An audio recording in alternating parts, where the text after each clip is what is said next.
Hello, I thought I'd do a video, and I'm surprised I've not done this before. I checked and I haven't covered it yet, but I thought I'd do a video about harebrained schemes because I'm kind of prone to getting involved in lots of them. And I've got colleagues who are a bit younger than me, they're all in their sort of mid 20s, and they're all talking about how they would like to one day run their own thing or do their own thing, or they're looking for a bit of side money. One of the guys just got married and he's a bit skint and he's thinking, I'd like to sort of hustle and do a bit of extra stuff on the side. And I said to him, when I was younger, I used to do everything, so many different little bits and pieces. And I mean, as I've got older, I've just not had the time as much, I suppose, what with kids, although I do this, not that it's a harebrained scheme exactly. But I was running them through some bits, and I thought, oh, I could do a video about this. I can go back really far with you guys. I didn't really go back my life story with him, but I was thinking about how, and I know I've mentioned this before, even at school I used to sell Tazos, Pogs, computer game cheats, just whatever people wanted. I'd be making up the cheat books myself, or I'd be finding the Pogs and selling them on because I just had found them around the house or whatever. And I kind of just did that for years. I'd always buy and sell stuff. I'd go on Free Cycle and find stuff people were throwing out that hadn't been claimed, and I'd claim it, see what I could do with it, and then flog it on. I discovered one day when we were moving out, and we were getting Sky at our new house, and they were giving us an upgraded Sky Plus box. It's like I guess it's a TiVo box for Americans. And we had our old one, and I looked online, and on Amazon they sold at the time for £80. Now it's more like 30 or 40, I think, or you don't really own it either, so I don't know what the value is like. But back then it was £80 per box. And I remember just basically deciding I was just going to ask around, does anyone have an old box lying around they no longer want? And I'd just go and get them. Sometimes they were a bit like, they had bits of paint on them, and I'd get the bits of paint off, and then I'd just flog them on Amazon and post them off, 80 quid a pop. And I sold loads of them. It was brilliant. It used to cover all sorts of nonsense and shenanigans, and that's the sort of thing I just used to do all the time. I used to get like a bit of a rep from my mates at uni. We were like calling me Del Boy because there always was something I was just picking up and flogging on, and that's what got me into sort of contacting companies for stuff. The harebrained scheme, getting all the Love Film leftover games and then giving them away on Mature Gamer and stuff like that. I don't know if I ever covered that off, actually. That's a bit of a side note that I just saw them saying they needed to reclaim all the games. If you had any games they wanted them back, could you send them? And I emailed them and said, what are you going to do with them? And they said, we're going to throw them away. I said, can I have them? And I come around and get a box. And so I did, and we ended up with something like 3,500 computer games, which we then gave away on the podcast. Bouncy bought some for his new shop that he was starting up, and it was all a bit mental. And stuff like that just comes and goes. It's been brilliant. I used to sell games abroad as well. I used to buy games that I really liked that were quite rare, but then I found if you sold them in the UK, they weren't really worth much, of 30, 40 quid. But people in Europe who needed the English version would spend way more money on them. So I used to do that. I used to just go on like other versions of eBay and flog games for much more than they were worth, and it was brilliant. None of these things really exist anymore. They all work for a little while and then they all fall apart and go. But then I come to all the stuff that I've tried and not succeeded with, and it's one of those where one of these days it'll come off, one of these days it'll work. I made a little list of them. I think you look at, so I met Kev at uni, and there's probably a pattern here that all the ones I tried with him didn't work, and then I haven't worked on any since, really. I'm not blaming him. I just feel like I've run out of steam as I've got older. I've not had as many good ideas. We tried, obviously, when we started MGP, there wasn't an intention to make money out of it. It was just fun. But then we tried to make a proper site that did reviews and got stuff going on, and the aim was to get promoters involved in advertisement and build it into this proper gaming site. We never ever thought it would end up like IGN or EGX or all of those sites, but we just thought, do you know what, if we just built this over time, slowly but surely, it will grow. We kind of made the big jump in trying to make an effort to make Geek Culture Radio, as we called it, GCR, and we got a logo and all of that. We spent a lot of time and effort, and probably reasonable amount of money on it. Not anything huge, but just some, and it was a complete waste of time. We shouldn't have done it. It was a flop. And yeah, it just didn't go anywhere.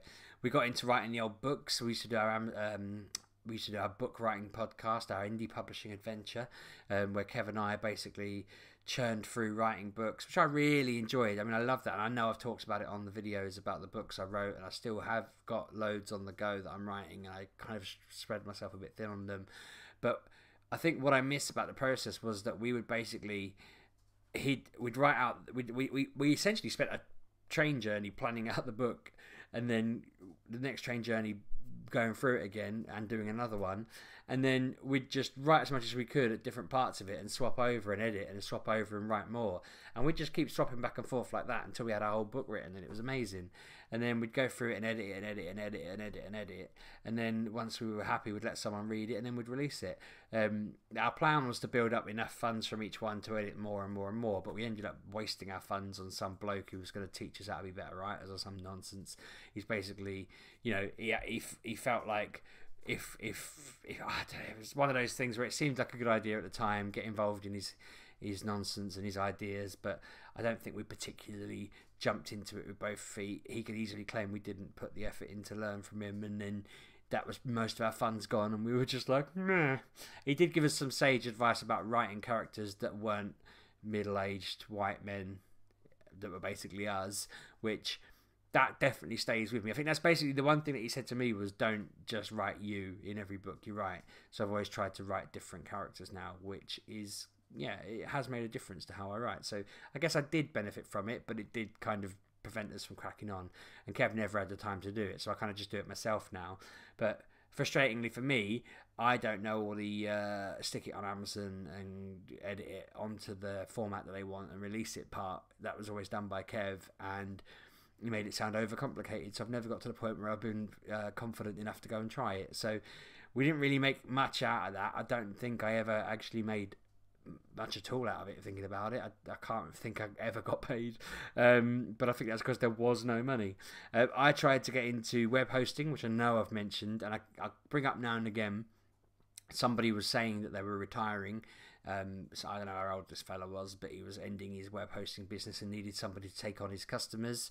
I looked into how much buying a platform would be, and it was something like 120 quid for a year's worth of hosting. So I thought, I'm going to stick that on my credit card, and then I'm going to get these two people that he had left and whoever else I can to join it. The first two people, one paid, I think it was like 50 quid, and the other paid 60 quid. And then, you know, I just figured, right, I only need to find one more person to spend, I think it was 150, because I remember thinking, well, I only have to spend maybe another 40 quid, something like that. And then I've broken even, and anything more is profit. And then no one I know needs a website, so I'm screwed. But on the plus side, it means that whenever I want to make a site like Sheepdog Writes or anything else, I can just host it there. Which I think, it's just occurred to me while I'm talking that we've just started we're building a MGP UK website with a guy we know, and I don't think I've told him I have a hosting platform, and now I feel like I should stop everything and go tell him so he doesn't spend money on hosting, because I can do that. But that's really handy. That's one of the side effects of like doing it that I didn't really consider, but it's really handy having your own platform. But it's one of those things where I'm like, that's making me a loss at the moment, so I need to turn a profit on that at some point. I am thinking what I should probably just do is tell the two customers I have that it's going to go up by like £20 each, and then I'll break even that way. But whilst I'm getting use out of it, I don't really feel like doing that because they're comfortable with what they're paying and it's all good. But that one's the closest I've come to actually legitimately having something going, and I do think if I could just find a couple of hundred people who needed to sign up to it and added them all on, it'd probably run quite nicely, and you know, it'd be a nice little side thing. I also tried, once I'd built that little platform up, there's sites like Fiverr, Freelancer, Freelancer, not Freelancer. I'll get onto why I called it that by mistake just in a moment. But there's loads of these sites where you can go on there, you can get gig work on the fly. And I noticed that there was loads of people on FaceBay who were talking about needing work, and I just thought, you know, if I go on, if I make my own site called Fourlancer, one better than Threelancer, and which is just a terrible name now I look back, I could get all these gigs, sign up, you know, get in the habit of applying for loads and loads of gig jobs. Any I win, find someone to fill them, and just get an army of people that will fill them for cash, and you know, just build a company from there. And it seemed like a great idea. I knew a few people who were between jobs and needed work, and I said, right, I'll get to it. I'll find you work to do. You know, we'll agree a cut of the money I get paid for each one, and then I'll build it from there. It didn't happen at all. Everything I bid on failed the bid, and it was just like, this is too much work. I don't know what I'm doing, so I left it.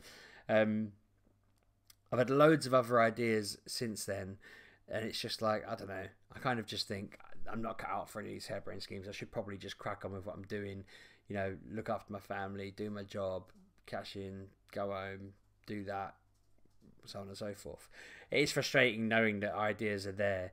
Bosco said to me the other day that he was going to be a millionaire by getting a job and working really hard, and I said to him, it doesn't really work like that. You need to have a good idea and do that instead. And I said to him, if you have a good idea, I'll help you do it. We'll get you to a millionaire if that's what you want to be. You know, by hard work. You can work hard on your own idea. You're not going to get to millions by working hard for somebody else unless you're very lucky. You know, I didn't word it exactly like that, but that was the long and short of the conversation, and it made me think long term in life, I need to be having my own ideas. I'd looked at making my own traders website where because there was people always asking, this was years ago, people were always asking about where to find a good plumber or, you know, carpenter or whatever, and I looked around online and couldn't find anything, and I tried to build a platform for that, and they exist now, and I'm really like, damn it, I should have persevered. But at the time, this was when I first started uni, I looked at doing it, and again, I spent so much time on it and thought it was too big of a task for me on my own, so I stopped. I've also looked at I was chatting to a colleague of mine, and we looked at we were too lazy to go and get petrol in our lunch breaks, and I said to him, wouldn't it be great if someone rode around in a smaller petrol tanker, just filling up people's cars for them? You basically just driving around, going like, right, I'll give you 10 quid's worth of petrol for 15 quid. You know, I would pay that. I think maybe not. I don't know. I can't decide if I'm tight enough that I wouldn't pay the extra £5. But sometimes when it's pouring down the rain or I haven't got enough time, I might take the hit. I might make the call and say, yeah, I'll give you the £5 to do it for me because I can't fit it in. Like today, I had to get home in time to take Bosco swimming, so getting petrol was a faff. And I thought, I work on a big busy business park with lots of big busy people with loads of disposable income. They would probably really like having someone come around and fill their cars up for them without them having to do anything. You know, they'd probably quite like someone coming around washing their cars. There are car wash people nearby. I wouldn't get involved in that, I think, because it seems like a lot of gangs around here do them. But I'm surprised those people don't just get mobile and go around the business park I work on, because they'd make a killing. If they knocked on the door and said, do you want your car washed? I'd be like, yes, I do. You know, here's the money. Whereas they kind of stay in the same place and you have to drive through all day, which I suppose saves them. I don't know how they'd have to hook up a hose or something, I suppose, which is probably the reason they don't do it. But there must be a way they could do it. I don't know. Anyway, it was fun chatting to my colleagues because they've got interesting degree choices and stuff like that. One's got international business as his degree, and I'm thinking, right, he's handy to know for the future if ever want to go global. But the other one, bless him, he got a degree in like real estate management with his big plan on learning to buy and sell houses and become a millionaire through that.